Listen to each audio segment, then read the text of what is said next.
안녕하십니까. 본 강의는 조선이공대학교 기계과 1학년을 대상으로 하는 기계요소 설계 1에 해당됩니다. 근본은 제6주차로서요. 지난 시간에 나사에 이어서 시작하도록 하겠습니다. 우선 지난번 나사를 마지막 공부할 때도 총정리를 이와 같이 했었죠. 그래서 나사의 원리 어떻게 됐었고, 기본적으로 밑변이 감기는 원주 둘레 파이 DE가 됐다고 했고, 삼각형의 높이는 리드였죠. 한 줄 나사라면 피치하고 같았습니다. 나사 원리, 그 다음에 구분, 나사는 어떻게 구분하더라. 그리고 구조와 명칭 여러 가지 있었죠. 각도도 있었고 후칭 지름 뭐 이런 것들도 나사의 표시 방법 체결용 나사 그 다음에 운동용 나사 각각 있었습니다. 중요합니다. 그 다음에 나사의 종류에는 어떠한 나사들이 있더라. 그리고 거기에 대한 특징들 쭉 살펴봤죠. 계산 문제뿐만 아니라 이것도 상당히 중요합니다. 그래서 이런 부분들도 잘 알고 계셔야 되겠다. 아울러서 나사의 풀림 방지법, 이것도 계산 문제가 아니잖아요. 이런 것들도 잘 알았으면 좋겠습니다. 계산에 관련된 그리고 수학적인 문제라고 한다면 나사의 역학이 첫 번째로 나오고요. 항상 사각 나사의 쥘때가 중요했었죠. 쥘때가 중요했습니다. 자, 이때 쥘때 회전력과 토크 이 두 개를 알면 회전력을 알면 사실은 토크를 아는 거잖아요. 회전력을 알면 힘 곱하기 거리에서 토크를 알았었고 풀 때 어떻게 했습니까? 바꾸면 됐죠. 그 다음에 사각나사를 알면 삼각나사를 알 수 있었습니다. 단 대쉬를 찍죠. 마찰 개수 마찰 각에다가 대쉬를 찍었습니다. 그렇게 기억하시고 잘 이해가 안 된다 하시는 분들은요, 이해 앞전 강의를 꼭 청취를 하시기 바라겠습니다. 그래야 자기 거가 되니까. 여기에서 나사의 자립 조건도 있었고요. 자, 그 다음 나사의 효율이 있었죠. 역시 사각나사 기준이고 표시는 니타라고 했었습니다. 각도로 표시하는 탄젠트 람다 플러스 그 루분의 탄젠트 람다가 됐었죠. 삼각나사로 가면 어떻게 간다고요? 삼각나사로 두면 대시를 찍으면 됐죠. 그렇게 하면 됩니다. 나사 설계 중요했습니다. 오히려 요거보다 더 중요할 수 있습니다. 축방향력, 온리 축방향만 받는 경우 대표적인 게 후크하고 크레인이었죠. 값이 루트 시그마 2분의 EQ 그랬죠. 그죠? 지름 D는 호칭 지름 D는 루트 시그마 2분의 EQ. 이게 비틀림까지 받는 경우 어떤 경우요? 나사 잭 돌리니까 비틀림도 받고 위로 이는 힘도 받으니까 수직방에 힘도 받는다. 이때 어떻게 한다고요? Q 대신에 어떻게 해요? 3분의 4Q를 집어넣죠. 따라서 집어넣어주면 어떻게 됩니까? 루트하고 3 시그마 2분의 8Q가 되겠죠. 이게 2Q였으니까 그렇게 됩니다. 전단력을 받는 경우 잘 아실 거라 생각하고요. 나사산의 수와 너트 높이 이 세 가지 있었죠. 근데 이것만 알면 됐죠. 전하중. 그러면 접촉 나사산 수는 어떻게 돼요? 접촉 나사산 수는 여기에서 n을 빼내면 되는 거잖아요. 너트 불린 높이 전체 높이는 np치였죠. 이렇게 됩니다. 풀림 방지 여러 가지가 있었습니다. 그것들 잘 아셨으면 좋겠다라는 얘기입니다. 중요한 내용이었습니다. 불과 2, 3분 내에 2장 나사를 총정리한 것 같은데 이게 머릿속에 쫙 정립이 돼 있어야 문제 푸는데 자신감도 생기고요. 그리고 오류를 범하지 않는다라는 얘기입니다. 그래서 예제 문제나 그러한 보고서 문제들을 풀고 그 다음에 전체적인 것을 안 보고 이런 것들을 쓸 수 있는 그 정도의 실력을 요하는데 아무튼 여러분들 잘 하실 수 있으리라고 생각하고요. 자, 그러면 오늘은요 제 6주차에서 제 3장 넘어갑니다. 3장. 자, 5주차까지 오리엔테이션 포함한 5주차까지 나사 한 장을 했어요. 나사 하나를. 자, 나사 하나 했는데 이제 6주차가 들어갑니다. 6주차부터는요 되게 심플해요. 어렵지 않습니다. 오히려. 그렇기 때문에 잘 따라오실 수 있을 거라고 생각하고요. 나사를 했다면 나머지는 더 쉽다 이렇게 생각하십시오. 자, 제 3장 키핑 쿼터. 여기에서 시험은요 키밖에 안 나와요. 핑 쿼터는 거의 나오질 않습니다. 키만 잘 알아도 좋다라는 뜻이 되겠고요. 이거 위주로 강의를 하고요. 이번 시간에 키를 하고요. 다음 시간은 핀 코터를 살짝 터치한 다음에 중간고사에 대한 대비를 하도록 하겠습니다. 그렇게 해서 시험 범위는 제3장 키, 핀, 코터까지다 라고 생각하시면 되겠습니다. 그 중에서도 키까지다 라고 하면 되겠습니다. 핀 코터는 기사시험에 잘 나오지 않으니까 과거 및 중간고사에도 생략을 하겠습니다. 그러면 실제로는 오늘 공부하는 것까지가 중간고사 범위다 라고 생각하시면 되겠죠. 좋습니다. 목표는요, 키의 종류 특징. 키의 종류와 특징은 아까 나사의 종류 특징 하듯이 계산 문제가 아닙니다. 근데 시험에 잘 나와요. 자, 그 다음에 키의 설계. 이게 계산 문제가 되겠고요. 각형 스플레인의 전달 토크. 이게 계산 문제가 되길 텐데 이것도 시험에 나오지 않습니다. 네, 그래서 실제로는 계산 문제가 아닌 1번과 계산 문제인 2번으로 나오더라. 키는 상당히 심플합니다. 키란 뭔지, 자, 여기에 봤습니다. 이게 축이고요. 이걸 보통 보스라고 부릅니다.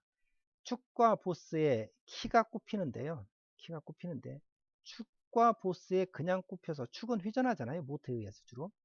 회전하면 이 보스, 이게 지금 기어가 될 수도 있고 다른 게 될 수가 있어요. 자, 이거에 헛바퀴 돌잖아요. 이걸 헛바퀴 돌지 않도록 같이 회전하도록 구속시켜 주는 게 키입니다. 키. 그죠? 키의 종류에는 이렇게 생긴 것들이 많이 있습니다. 이거 외에도 더 있어요. 있습니다. 그래서 이것들에 대해서 공부를 하도록 하겠습니다. 자, 시작하도록 하죠. 먼저요, 키의 역할. 키는 뭐고 키의 역할이 뭔지를 한번 영상을 통해서 볼 수 있도록 하겠습니다. 자, 키의 역할. 잘 볼까요? 자, 축과 기어가 있는데 축이 헛바퀴 돌잖아요. 네, 같이 돌게끔 꼽아준 거 아니에요. 같이 돌게끔. 네. 축과 기어는 회전을 하는데 축은 회전하는데 기어가 가만히 있으면 안 되잖아요. 네. 그래서 얘네들을 같이 돌게 할 수 있도록 뭔가 연결을 시켜주는 거, 요게 키다라는 얘기입니다. 키. 이해하시겠죠? 네, 이해하실 겁니다. 자, 다시 한번 볼까요? 이렇게 축하고 키가 그 연결을 이렇게 해주는 이게 바로 키의 역할이다. 키의 생김새에 따라서 종류가 있더라니. 우리 여기 자동차 핸들도 마찬가지. 핸들을 돌렸는데 핸들만 헛바퀴 돌고 이 핸들을 축이 돌지 않으면 조향이 되지 않겠죠.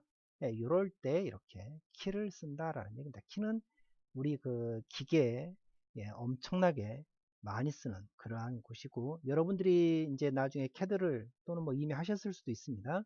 캐드 시간에 도면을 그릴 때 보면 기어가 나오든지 풀리가 있든지 뭐 이런 것들, 마찰차가 있든지 이런 것들 전부 키가 박히게 돼 있죠. 그래서 키 홈이 만들어지는 그러한 도면이 많이 보실 수 있습니다. 이걸 단면으로 보면 축과 이걸 보스라고 하는데요. 이 보스를 키를 박더라. 그래서 같이 돌게 하더라 라는 얘기입니다.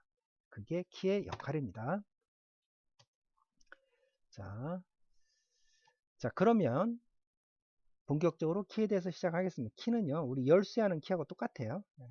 축과 기어, 축과 풀리, 축과 플라이휠, 축과 클러치, 축과 커플링 등을 고정시켜서 상대적인 운동을 방지하고, 즉 각자 노는 것을 방지한다라는 거고요. 축의 회전 토크를 전달하는 결합용 기계 요소이며 주로 전단력을 받는다. 그렇습니다. 자, 결합이니까 결합용 기계 요소입니다. 결합용 기계 요소의 대표적인 게 나사였고요. 그 다음이 키가 나온 겁니다. 네. 그리고 주로 전단력을 받는다. 이것은 뒤에서 다시 살펴보도록 하겠습니다. 휴전하기 때문에 그러는데요. 자, 재료는요, 보통 축보다 강한 것을 쓰더라 라는 얘기였고, 기울기는 보통 100분의 1 정도 경사가 되어 있다. 즉 축과 보스가 서로 놀면 안 되니까 너무 헐겁게 끼워지면 안 되잖아요. 이 키를 꼽을 때. 그래서 꽉 끼워질 수 있도록 테이퍼가 되어 있습니다. 끝쪽은 가늘고, 네, 뒤에 이따가 보겠습니다. 보통 100분의 1의 정사가 있더라. 이 홈 가공할 때는 밀링 커터나 엔드밀로 가공한다 이런 거고요. 보스의 홈을 가공할 때는 브로치나 슬로터를 이용하더라 뭐 그랬습니다. 중요한 내용은 아니고요. 아무튼 키란 이런 거다라는 거를 기억해 주시고요. 자, 이제부터 중요한 내용이 나옵니다. 키의 종류가 있는데요. 키의 종류가 총 9가지가 있어요. 이 9가지는 잘 알고 계셔야 되겠다라는 얘기입니다. 자, 첫 번째, 이름하여 새들키입니다. 참새가 아니고요. 새들이라고 하는 것은 말 안장을 새들이라고 합니다. 말 안장, 그래서 다시 말한 안장키입니다. 안장키. 영어로 바꾸니까 새들키. 그걸 우리말로 그대로 써서 새들키 이렇게 부르는 거예요. 그럼 새들키는 말 안장이고 이게 안장키다라고 생각하시면 되겠죠. 내용은 뭐냐면요. 축은 동그라미잖아요. 항상. 축 동그라미인데 축에는 홈을 만들질 않아요. 그냥 동그라미 그 상태입니다. 그리고 보스에만 사각형을 뚫었어요. 그럼 축 모양이 어떻게 되겠습니까? 축 모양이 이렇게 사각에다가 여기는 축 아니 보스 그 키의 모양이 사각에다가 축이 있어야 되니까 이렇게 생겼겠죠. 자, 여기 이 하얀 부분 이 모양이 키의 단면적이 되겠잖아요. 이게 새들키입니다. 새들키. 즉 말 위에 안장을 올려놓은 거예요. 이렇게 이해하시겠죠? 네, 이해합니다.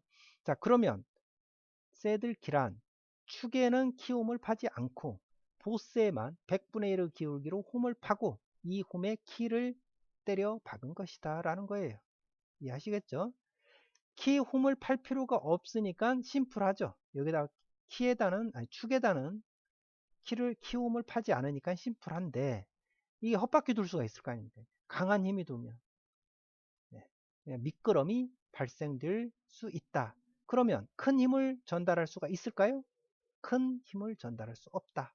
다시 말해서 마찰력만으로 힘을 전달하기 때문에 토크를 전달하기 때문에 큰 동력 전달에는 부적합하다. 이걸 외워야 됩니까? 외우지 않고 이해를 하면 되겠죠. 새들키라는 것은 안장키이기 때문에 키 홈을 팔 필요 없는 장점은 있으나 큰 동력 전달은 부적합하다라는 얘기입니다. 이해하시겠죠? 자, 두 번째요. 평키입니다. 평키.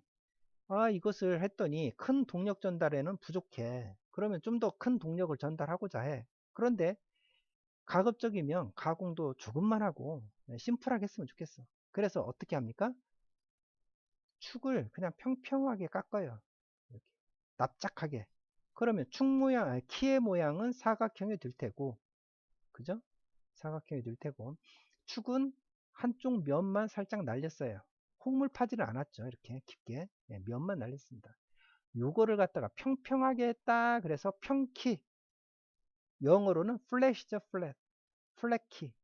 납작키라고도 합니다. 납작키. 자, 평키, 플랫키, 납작키. 이렇게 부르는 겁니다. 이렇게. 그러면 새들키보다는 조금 번거롭죠. 축에다가 이렇게 면을 만들어야 되니까. 그죠? 그런데 새들키보다는 큰 동력을 전달할 수 있겠죠. 큰 토크를 전달할 수 있다. 라는 얘기입니다. 근데 역시나 헐거워질 우려는 있죠. 자, 보겠습니다. 축을 키의 폭만큼 납작하게 깎아서 축과 접촉성을 좋게 한다. 새들키보다, 즉 안장키보다는 약간 큰 동력을 전달한다. 라고 했습니다. 자, 전달 회전력은 축의 강도를 거의 저하시키지 않는 장점이 있다. 무슨 말입니까? 축에는 홈을 만들지 않으니까 축의 강도는 떨어뜨리지 않는다는 거예요. 축의 강도를 가장 안 떨어뜨리는 건 뭡니까? 안장키잖아요. 축을 전혀 손을 대지 않았으니까 단면적이 가장 크죠. 평평하게 깎았으니까 약간 단면적이 줄었지만 그래도 이 축의 강도는 저하시키지 않는다라고 했습니다. 자, 축의 회전 방향이 왔다 갔다 좌로 돌았다 시계 방향 반대 방향으로 이렇게 돌다 보면 이게 느슨해질 우려가 있더라라는 얘기예요. 이해하시겠죠? 세 번째 나갑니다. 세 번째 묻힘키입니다. 묻힘키. 묻힘. 자, 우리 싱크대라고 하죠. 싱크 설거지하는 통을 싱크대라. 싱크대는 어떻게 생겼습니까? 싱크대 우리 그릇 놓는 것보다는 아래쪽에 들어가 있죠. 이렇게 파여 있죠. 네, 그게 싱크대예요. 그래서 네, 싱크 잠긴다 그런 얘기입니다. 잠기다. 네. 그래서 이게 우리 현재 과거 과거분사 그러지 않습니까? 영어에서 싱크, 썬크 그래요. 그래서 묻혀있다 그래서 묻혀있는 키다 그래서 썬크키라고 합니다. 영어로는. 묻힘키는 다른 말로 썬크키다. 성크키입니다. 네, 우리말로 이렇게도 써요. 자, 이렇게 무슨 말이냐? 아까는 손을 안 대고 그대로 했기 때문에 새들키, 평평하게 쓰니까 평키. 이번에는 키에다가 호음을 파요, 이렇게. 그래서 묻히게 만듭니다, 키를. 그래서 묻힘키, 썬크키다. 이 키를 가장 많이 사용합니다. 키를. 왜? 큰 동력 전달을 할 수가 있으니까. 미끄럼이 발생할 영역가 없으니까. 그렇습니다. 축과 보스의 양쪽에 키 홈을 파서 키가 꽉 끼워지도록 때려박는다 라는 얘기입니다. 묻힘키를 가장 많이 쓰고요. 이 묻힘키의 종류가 또 여러 가지가 있습니다. 생긴 거에 따라서. 중요치는 않은데 한번 보기만 하죠. 자, 첫 번째요. 경사키, 드라이빙, 테이퍼 키인데, 드라이빙 키라고도 하고, 운전해 가는 거거든요. 윗면에 100분의 1 기울기가 있다. 이쪽으로 밀어서 들어가는. 머리 붙이 경사키, 머리가 있습니다. 얘네들은 없잖아요. 키가 그냥 평평한데, 얘는 머리를 붙였어요. 왜 머리를 붙입니까? 때려박기가 편하죠. 이렇게 때려박기. 또 뺄 때도 편하겠죠. 역시 100분의 1 기울기가 있습니다. 그래서 일반적으로 머리가 있는 놈을 가장 잘 씁니다. 근데 이게 머리가 있기 때문에 휘전하는 물체이기 때문에 축은 항상 휘전하니까 이게 위험할 수가 있어요. 이걸 커버도 씌우는 것도 있고 그렇습니다. 평행키, 이렇게 심은키라고도 하고서 위아래가 평행한, 그렇게 해도 씁니다. 그래서 휘전체의 축방향 이동을 방지하고 키의 윗면에 멈춤 나서를 한다. 뭐 그렇게도 평행합니다. 테이퍼가 있는 경사키, 자, 묻힘키에는 이런 형태가 있다는 얘기입니다. 주로 100분의 1 쓴다 그랬어요. 머리 붙이키, 그 다음에 평행키, 뭐 이렇게 씁니다. 자, 붙임키의 종류를 봤더니 사각형으로 생기고, 한쪽이 둥글고 양쪽 다 둥글고, 한쪽은 모지 있고 양쪽 다 모지로 있는 거, 뭐 이런 것들이 있더라라는 얘기고. 자, 이게 주요 치수 나옵니다. 이것은 두 번째, 이제 나중에 가서 설계 시간에 공부할 텐데요. 키에서 가장 중요한 치수는 폭 B하고 높이 H죠. 그 다음에 길이가 있을 겁니다. 그죠? 이 축이 있으면 폭 B하고 높이 H, 뭐 이런 게 있겠죠. 나중에 공부할 수 있도록 하겠습니다. 자, 여러 가지 치수가 있다라는 거고요. 이렇게. 자, 키의 종류 9가지 중에서 자, 3가지 했습니다. 다시 3가지 뭐가 있었죠? 맨 처음에 축에 손을 대지 않고 말 안장에 앉아 있는 것처럼 하는 안장키. 안장을 새들이라고 하기 때문에 새들키라고 했습니다. 장점, 단점 기억나시죠? 가공이 편하겠죠? 축은 손 대지 않으니까 축의 강도는 안 떨어지겠죠? 전혀죠. 그 다음에 큰 힘은 전달하지 못하겠죠. 그렇습니다. 큰 토크는 전달이 불가능하다. 두 번째가 뭐였습니까? 축을 평평하게 깎았어요. 플랫하게 납작키입니다. 플랫키, 납작키. 어떻습니까? 아까 새들키보다는 더 큰 힘을 전달하죠. 큰 힘을 전달. 축은 평평하게만 깎았으니까 강도가 크게 떨어지지 않을 거예요. 그리고 아까 새들키보다는 큰 동력, 큰 토크를 전달할 수 있을 겁니다. 근데 이게 왔다 갔다 하다 보면 헐거워질 수가 있겠죠. 끼워진 면이. 자, 그 다음에 가장 많이 쓴다는 묻힘키가 있었습니다. 썬크키라고 한다 그랬어요. 싱크대, 썬크키. 가장 많이 쓰고 주로 100분의 1의 경사가 있더라라는 얘기 했습니다. 머리가 붙어 있는 것도 있고, 안 붙어 있는 것도 있고, 평행한 것도 있었습니다. 자, 그렇게 됐고요. 자, 네 번째. 미끄럼키. 우리 미끄럼. 놀이터 가면 미끄럼 있잖아요. 슬라이딩. 슬라이딩 키라고 합니다. 미끄럼 키는요, 재밌어요, 이게. 다른 말로 패더키라고 합니다. 패더키. 안내키라고도 합니다. 자, 이거 다 알아야 돼요, 이름을. 미끄럼키, 패더키, 안내키. 다 똑같은 이야기다. 라는 얘기입니다. 기울기가 없고 평행하며 보스가 축과 더불어 휘전하는 동시에 축 방향으로 미끄러져 움직일 필요가 있는 곳을 사용한다. 무슨 말이냐면요. 자, 보스가 축 방향으로 왔다 갔다 한다는 얘기입니다. 이렇게. 이 보스가 움직일 수 있어요. 이쪽으로도 갔다가 이쪽으로 갔다가 이렇게 하는 거예요. 그리고 왔다 갔다 미끌려 다녀요. 그래서 이름이 미끄럼키입니다. 그리고 다른 말로 패더키, 안내키라고, 안내를 해주니까. 이게 이렇게 되어 있습니다. 이렇게. 자, 보죠. 이렇게 되어 있는 것도, 이렇게 해서 같이 다니는 것도 있고요. 보스에다가 키를 고정해 가지고 축을 미끄럼 타고 다니는 것도 있고, 이거 같은 경우는 축에다가 키를 고정을 시켜 놓고 보스만 미끄럼을 타는 경우가 있고, 예, 이렇습니다. 이런 식으로 미끄럼을 타는 경우, 이게 바로 미끄럼키, 패더키, 안내키라고 하더라 라는 겁니다. 이해하시겠죠? 예. 자, 기울기가 없으며 평행하고 보스가 축과 더불어 회전하는 동시에, 이 보스는 축이 회전하면 같이 회전하죠? 예, 키가 박혀 있으니까. 동시에 축 방향으로 미끄러져 움직일 수 있다라는, 즉 회전 토크도 전달하고 축 방향으로 이동도 가능한 그러한 키, 그게 미끄럼키다. 이해하시겠죠? 네, 그렇게 이해하시면 되겠고, 다른 말로 패더키 그리고 안내키라고도 하더라 라고 했습니다. 자, 다섯 번째 미끄럼키 공부했고요. 다섯 번째는 접선키. 접선, 우리 그 캐드 배울 때 오스냅 공부하시죠? 탄젠트. 예.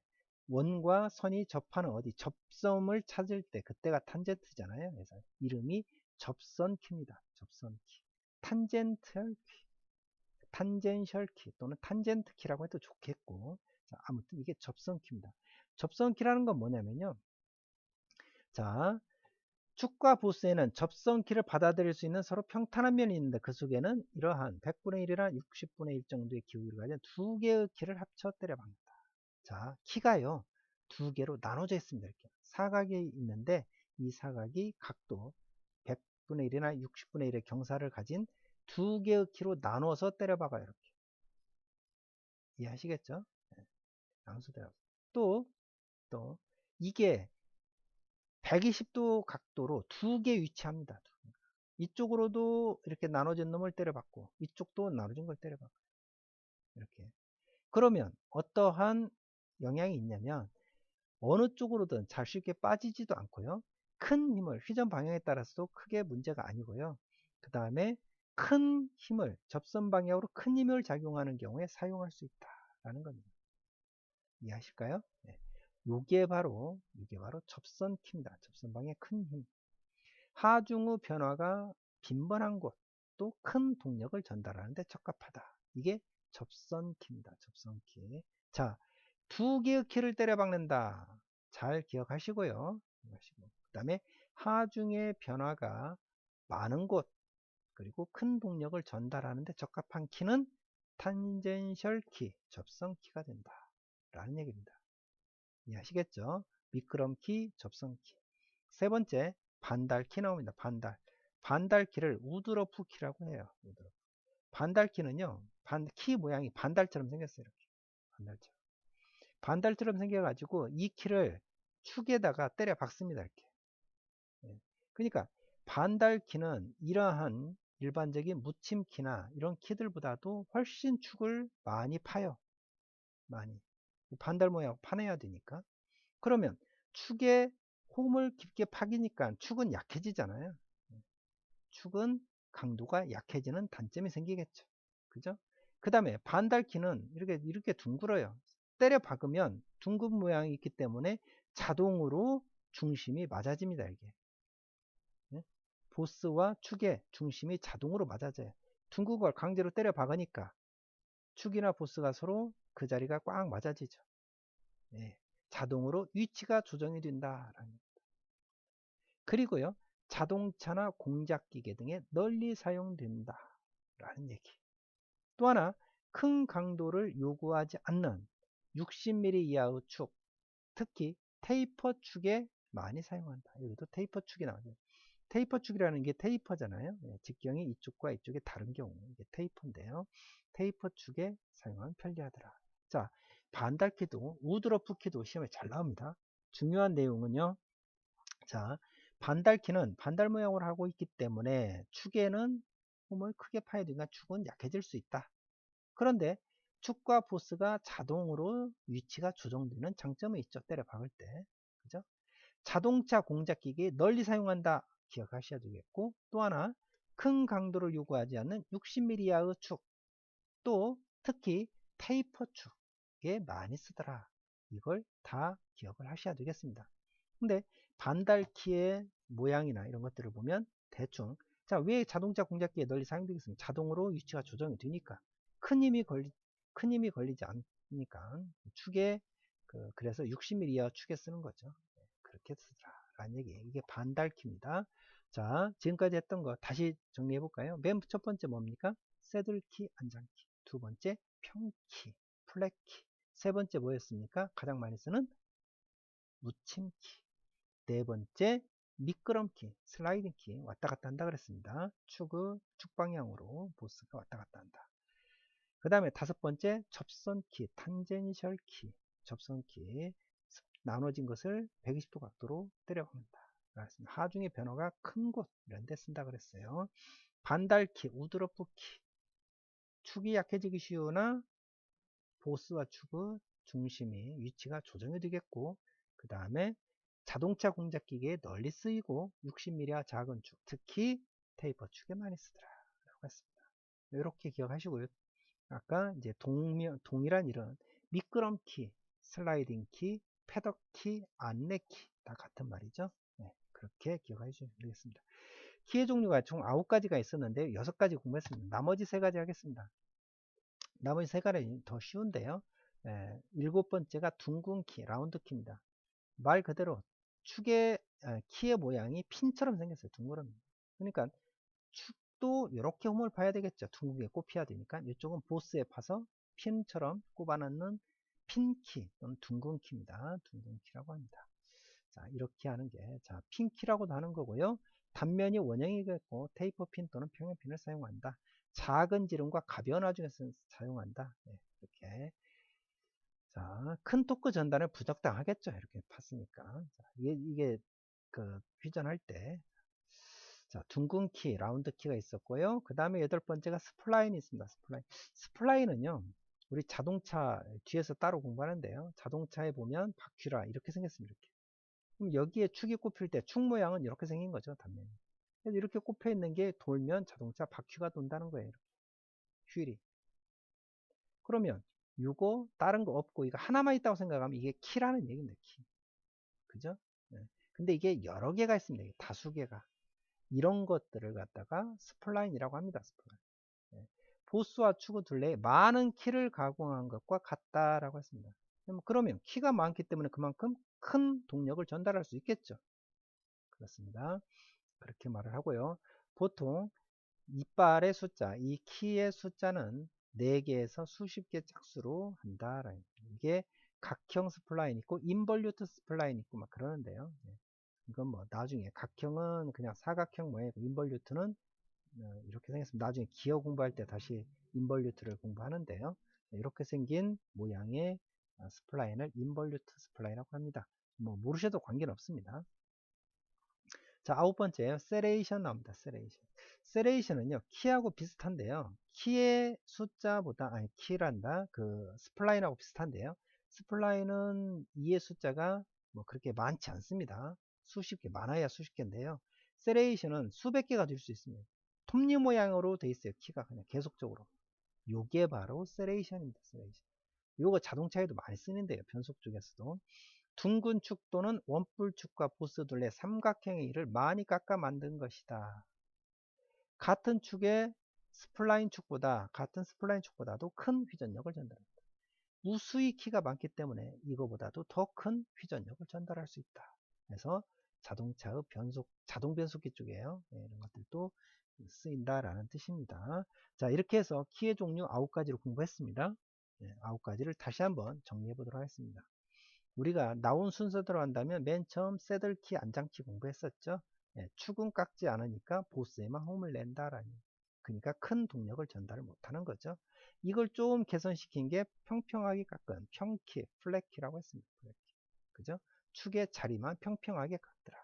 그리고 일반적으로 가장 많이 쓴다는 묻힘키, 축에 묻혀 있다라는 느낌. 그죠?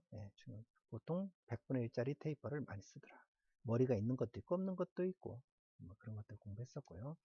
자, 그렇게 3가지 공부했고 그 다음 장 넘어가니까 뭐가 나왔습니까? 맨 처음에 다음 장 넘어가니까 미끄럼키 나왔죠. 미끄럼키. 자, 이거 같은 경우에는 축에다가 키를 고정해 놓고 보스가 안쪽으로 움직이겠죠. 이렇게 즉 휘전력과 축 방향 이동을 가능하게 하는 이렇게 하는 게 미끄럼키. 미끄럼이 일어나야 되니까 키에 테이퍼는 없겠죠. 그렇게 이렇게 되어 있습니다. 이게 미끄럼키, 다른 말로 뭐예요? 패더키라고도 했죠. 네, 그렇게 했습니다. 미끄럼키, 패더키. 자, 그 다음에 가서 뭐 있습니까? 반달키, 아니 접선키를 했었네. 접선키. 접선키는 뭐였죠? 두 조각의 키를 조립한다. 그래서 120도 간격으로 조립해 놓으면 큰 힘을 전달할 수 있더라. 접선방에 큰 힘을 전달할 수 있더라 라고 했습니다. 자, 그리고 나서 했던 게 우드러프키, 반달키였습니다. 반달키. 반달키는 축에 홈을 많이 내니까 축은 약해지기가 쉽겠죠. 네. 근데 반달 모양을 때려 박으니까 보스와 축의 중심이 맞아지더라 라는 얘기였고, 또 뭐였습니까? 이 반달키를 많이 쓰는 곳이 어디요? 공작기계나 자동차에 많이 쓰인다. 60mm 이하 축, 특히 테이퍼 축에 많이 쓰이더라. 그렇게 공부했습니다. 그죠? 네. 그리고 나서 나 했던 게 뭡니까? 핀키 공부했죠. 핀 모양. 이렇게 축에다는 이 모양을 파겠고 보스에다는 반대로 이렇게 파서 핀처럼 꼽아 넣는 거. 그러니까 큰 힘 전달에는 부적정하지만 드릴로 대충 구멍 뚫어서 낼 수가 있겠죠. 그래서 심플하게 합니다. 그래서 큰 힘을 내지 않는 곳에 쓰더라. 그리고 스플라인, 여러 개의 키가 붙어있는, 축에 붙어있는 그런 걸 스플라인이라고 하고, 삼각형의 다수의 작은 이빨이 붙어있는 것을 갖다가 세레이션을 해서 세레이션이 같은 치수라면 더 큰 동력을 전달하더라. 이렇게 9가지를 공부했습니다. 뭐 원뿔키는 원뿔 모양으로 생겼다 해서 그렇게 부른 건데요. 이렇게 됐습니다. 물론 이거 외에도 여러 가지 더 많습니다. 네, 일반적으로 시험에 나오고 우리 교과서적으로 공부하는 것은 이 정도면 충분하다라고 생각해 주시고요. 이거에 대한 특징 잘 기억해 주셨으면 좋겠습니다. 여러분들은 이 9가지를 그냥 이렇게 말할 수 있는 정도가 됐으면 좋겠어요. 자, 다음 넘어가겠습니다. 네, 이제는요, 말로 나오는 문제 말고요, 이제 키의 설계를 해보도록 하겠습니다. 키의 설계. 자, 키 정말 계산 문제가 나온다면 여기서 나올 건데요. 자, 우선 먼저 명칭을 보죠. 축이 있으면 주로 많이 쓰는 묻힘키밖에 시험에 안 나옵니다. 계산 문제도. 자, 축이 회전을 하면 자동적으로 미는 힘이 생기죠. 이 보스는 이게 지금 여기에 그 기어나 풀리가 달려 있다면 축이 회전을 하니까 자동으로 얘도 따라 돌아요. 그러면 이 부분이 끊어지려고 할 거라는 얘기입니다. 억지로 돌아야 되니까. P를 힘을 주면 얘는 억지로 둬야 하니까 이쪽으로 작용한 힘이 생기겠죠. 그죠? 그러면 힘과 이 갈라지는 면, 이면 같은 거잖아요. 우리 가위처럼. 네, 이렇게 해서 생기는 이게 전단력입니다. 전단. 따라서 전단응력이 생겼죠. 여기가 잘라지려고 하는, 가위로 자르는 것처럼 잘라지려고 하는 힘이 생긴다. 이게 전단응력, 타워, K다 씁니다. K가 무슨 뜻이냐면 키의 약자입니다. 키가 받는 전단응력이다 라는 뜻입니다. 여러분 전단응력 이해하시죠? 키가 받는 전단응력. 우리가 응력은 뭐예요? 힘을 면적으로 나눈 거죠. 네, 뒤에서 설명하겠습니다. 자, 축에 홈을 파고 여기에 키가 붙는데 이게 회전을 하면 여기 이 끝에 접하는 이 부분이 끊어지려고 한다. 이게 키가 받는 전단응력이다 라는 겁니다. 그러면 키가 얼마나 묻히느냐, 축에 보통 묻히는 두께 T입니다. T. 이건 보통 2분의 H 뭐 많이 쓰는데, 키의 치수를 보면 폭이 B고 높이가 H고요, 길이가 L입니다. 그러면 큰 힘을 전달하려면 폭도 커야 되겠고요, 길이도 길어야 되겠죠. 네, 그렇게 되어 있습니다. 그렇게 한다. 자, 힘을 P라 그러고 축의 직경을 D라고 한다. 이번에는요, 이게 회전을 하면 여기 이쪽으로 회전합니다. 우회전을 하게 되면 이 키는 이쪽 축 면에 꽉 밀착이 되겠죠. 여기는 떨어지려고 하겠죠. 이렇게 회전을 하니까 여기는 떨어지려고 합니다. 그리고 여기는 억지로 돌리니까 여기는 꽉 밀착이 돼요. 근데 보스 입장에서는 보스를 밀어서 돌리니까 여기가 꽉 밀착이 됩니다. 그러면 이 면적, 보스하고 접촉하는 면적 또는 키하고 접촉하는 이 면적, 이게 바로 압축응력입니다. 이해하실까요? 네. 이게 압축 응력입니다. 압축. 그럼 이 응력은 압축을 받는 면적으로 나누면 되겠죠. 힘을. 네, 그렇게 돼 있더라라는 얘기 생기기 이랬고요. 자, 실제 이제 계산 공식인데요. 이거 뭐 쉽습니다. 자, 우선 축이 휘전을 합니다. 휘전하면 우리가 토크를 제가 설명을 드렸을 겁니다. 토크란 뭡니까? 힘 곱하기 거리다 그랬어요. 힘의 휘전하는 힘, P 곱하기 거리. 이 힘이 작용하는 곳에서부터 중심까지 거리겠죠. 네, 그러면 축의 지름을 우리가 뭐라고요? D라고 한다 그랬습니다. D. 그러면 토크라는 것은 힘 곱하기 거리이기 때문에 힘 P에다가 거리 2분의 D만 해주면 되네요. 이해하시겠죠? 네. 이때 P는 뭡니까? 이 미는 힘, 축과 보스 사이에 작용하는 접선력. 네, T는 모멘트, 축의 모멘트입니다. 그 다음에 축의 지름을 D라고 했습니다. 자, 그러면 비틀린 모멘트 또는 축의 회전 모멘트는 힘 곱하기 거리, 그래서 P 곱하기 2분의 D가 되는 거예요. 전에도 설명을 드렸죠. 우리 나사 공부할 때도 토크는 힘 곱하기 거리다 그랬습니다. 따라서 여기서 P는 하면 D분의 ET가 되겠죠. 그죠? 네. 이 식이 됩니다. 이 식. 그러면 이거 억지로 외워야 됩니까? 토크라는 것만 알면 자동으로 이해하실 수 있겠죠. 토크가 있으면 이 힘 곱하기 거리 2분의 D가 된다라는 얘기입니다. 이해하시겠죠? 네. 두 번째, 키가 받는 전단응력 보겠습니다. 전단응력은 여기 이렇게 잘라지려고 하잖아요. 자, 지금은 네, 이렇게 도니까 휘전을 하니까 어느 한쪽은 닿고 그래서 전단 잘라진다. 잘라진 면적을 쭉 보면 어떻게 됩니까? 사각형이 되겠죠? 사각형.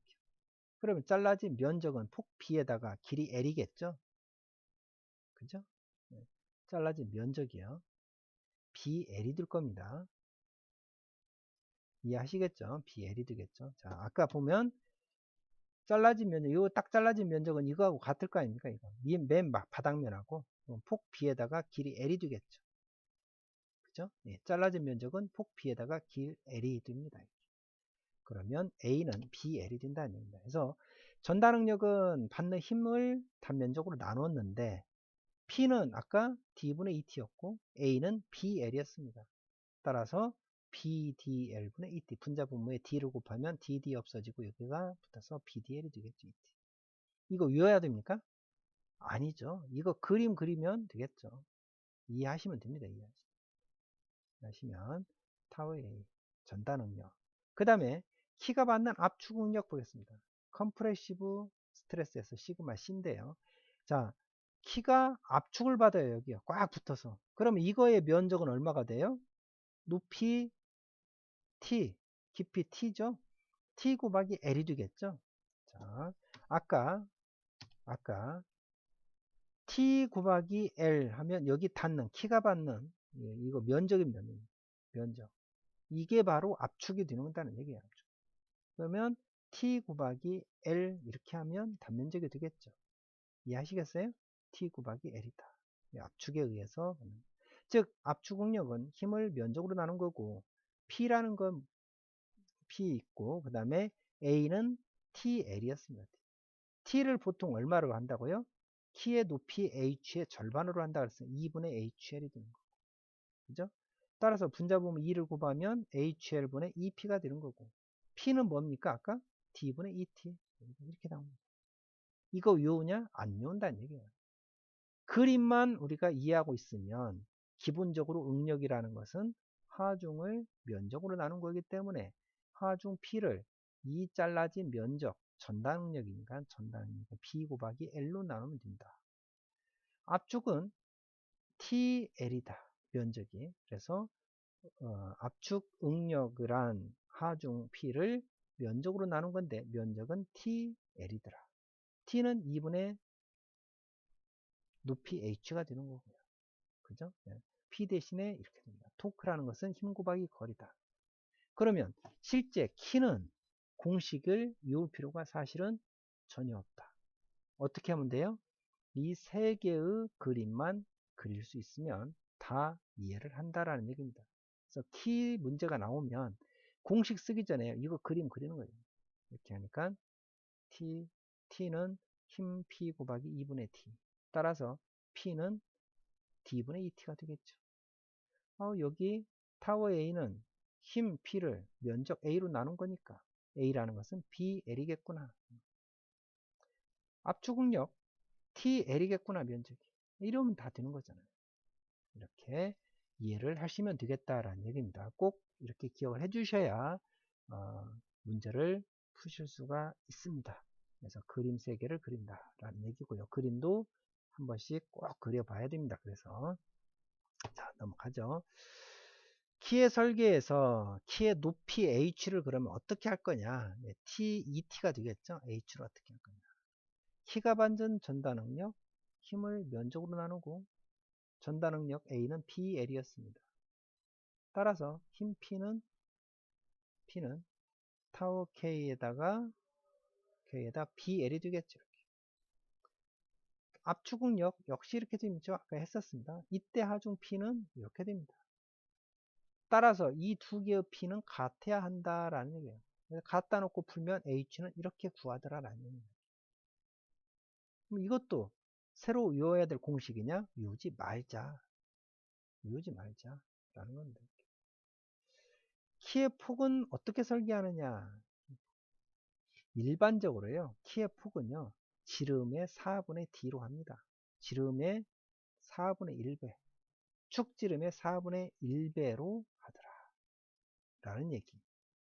자, 키를 설계를 할 때 이렇게 막 하는데요, 복잡하잖아요. 그래서 이것만 기억하자는 얘기예요. 키의 폭은요, 축 지름의 4분의 1배 정도 폭을 잡는다. 그러면 이 키의 길이는 얼마로 할 거냐? 축의 지름의 1.5배 정도 한다라. 예? 자, 폭은 4분의 1배 정도 하고 길이는 축 지름의 1.5배 정도 합니다. 만약에 축이 10mm짜리 축이에요. 거기다 키를 때려받고 싶습니다. 묻힘키로 때려받고 싶어요. 10mm, 12mm라고 하죠. 12mm. 12mm라고 하겠습니다. 그러면 12mm짜리 축에다가 키를 받고 싶다. 어떤 키를 사용하면 좋을까? 키의 폭은 얼마 정도 하라고요? 키의 폭은 4분의 D. 즉 12mm짜리면 12mm 곱하기 4분의 1 가지고 3mm 정도 하면 되겠고요. 폭을. 길이는 축 지름의 2배. 그러니까 아까 12mm짜리였으면 1.5배죠. 12mm짜리였으면 12mm 곱하기 1.5배하고 18mm 정도 길이를 하라. 그런 뜻입니다. 이렇게 기억을 하시는 게 차라리 더 좋습니다. 자, 그 다음 보겠습니다. 그 다음에는요, 아까 공부했던 스플라인을 좀 더 살펴보죠. 아까 스플라인 이렇게 생겼어요. 이렇게. 네.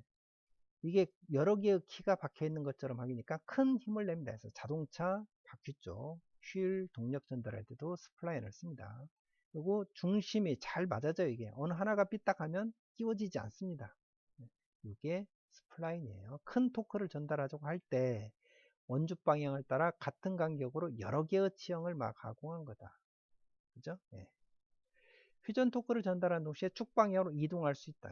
이동할 수 있죠. 더 깊이 들어갈 수도 있고. 네. 치형이 각형이면 각형 스플라인, 곡선형이면 인벌루트 뭐 이렇게. 자, 각형이죠. 이건. 네, 이것도 각형입니다. 인벌루트는 이런 식으로 이 사각형이 아닌 그런 게 바로 인벌루트 스플라인이라고 합니다. 자동차에 이런 거 쓰는데요. 자, 넘어가겠습니다.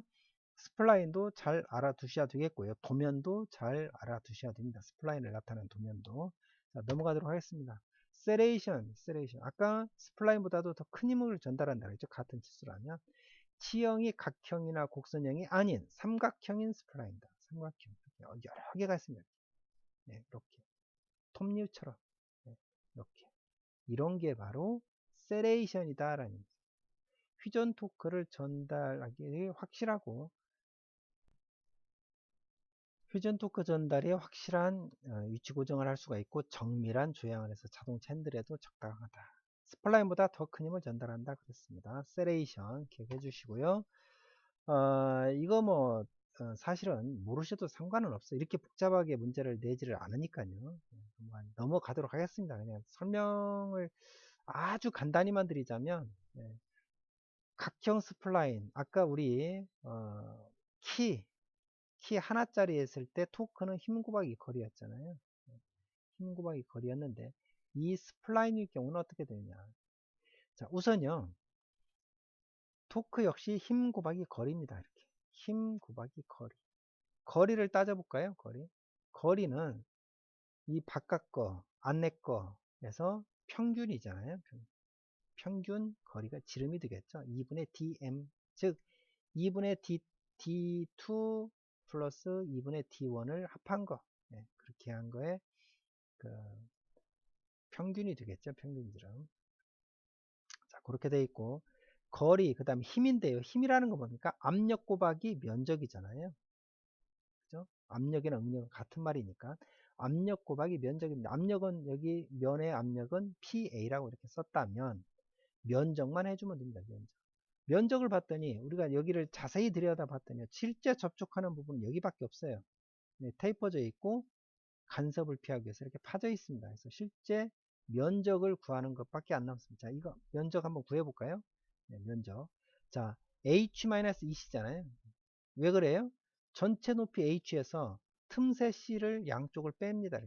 이렇게. 여기는 접촉을 안 하니까 빼면 전체 스플라인의 높이 H에서 C를 위아래를 빼준 EC가 된다. 그죠? H-EC. 그 다음에 이거의 길이가 있겠죠, 이제. 길이. 그러면 H-EC 곱하기 L 하면 이거의 면적이 나오겠습니다.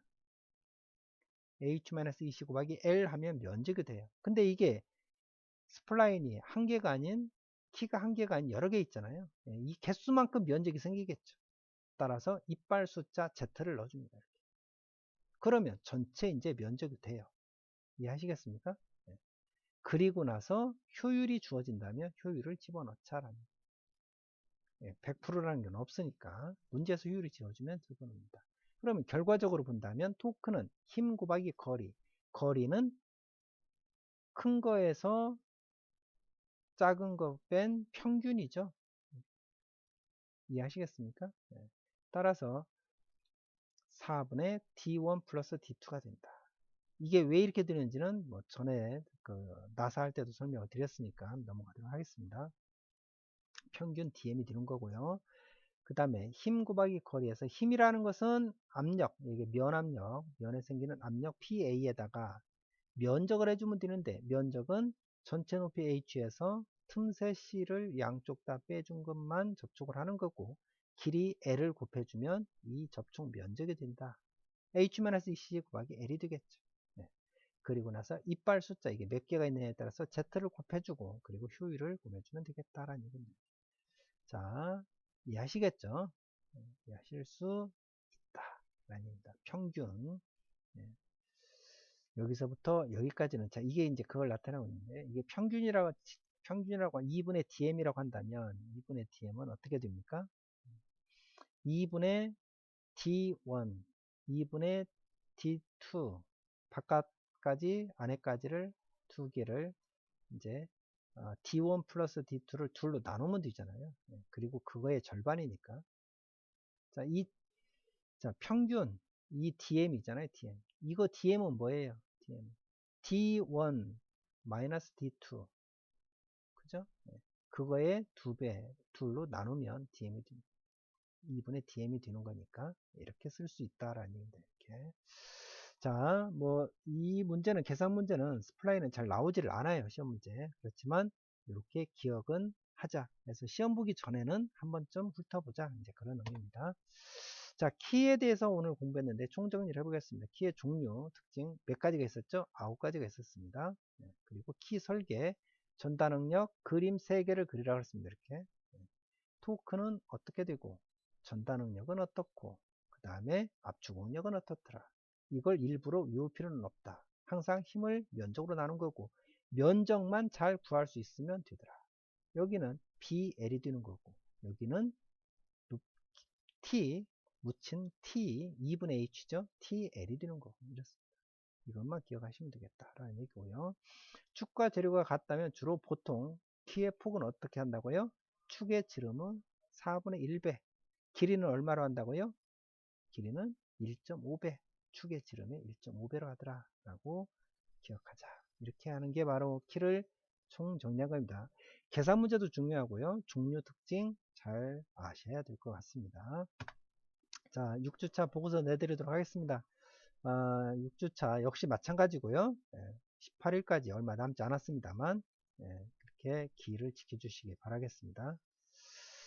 자, 보고서요. 우선 보고서를요. 6주차 보고서는 제가 말로 내는 문제만 냈고 7주차에서 계산 문제, 키의 계산 문제를 내도록 하겠습니다. 스플라인에 대한 설명으로 틀린 것을 모두 고르시오. 스플라인 모르시면 앞으로 가면 되겠습니다. 자, 이렇게 풀어 보시고요. 키에 구배가 없는 것은, 구배, 즉 테이퍼가 없는 것은 그랬습니다. 어떤 거냐라고 했습니다. 잘 생각을 해 보셔야 될 겁니다. 자, 동명이인도 있었죠. 그러니까 잘 생각을 해 보셔야 됩니다.